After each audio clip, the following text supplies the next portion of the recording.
Sisikapin naman ang pambansang pulisya na magamit ang mga rubber boats nito sakaling tuluyang manalasa ang bagyong Pablo sa katimugang bahagi ng bansa. Ito'y sa kabila pa rin ng patuloy na pagkwestiyon ng ombudsman sa mga naturang rubber boats. May report si Alvin Baltazar. Inatasan na ni PNP Chief General Nicanor Bartolome si PNP Directorate for Police Community Relations Chief Police Director Lina Sarmiento na makipag-ugnayan sa tanggapan ng Ombudsman.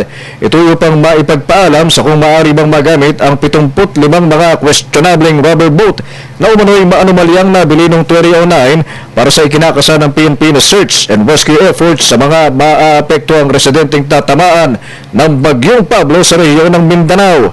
Ayon kay Bartolome, hindi nila basta-basta maaaring gamitin ang mga rubber boat na nabili ng 131.5 milyong piso at kailangan niya muna lang dumaan sa proseso at permiso ng Ombudsman. I also directed the General to coordinate with the Ombudsman, especially on the use of the rubber boats kung may pangangailangan ngayon kasi kailangan naming ipagpaalam ito sa Ombudsman.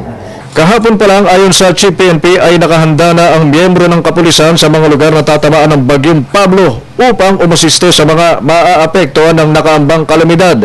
At sa sandaling mag-landfall si Pablo, dito na niya sila magtataas ng alerto. As soon as mag-landfall at as soon as maramdaman, ay doon natin itataas, i-raise yung alert status natin. In the meantime, may mga ibang areas kasi na hindi pa nararamdaman. Pero nakahanda na yung mga pulis natin.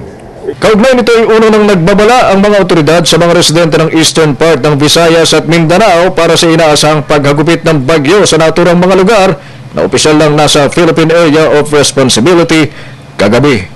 Para sa Telebisyon ng Bayan, Alvin Baltazar.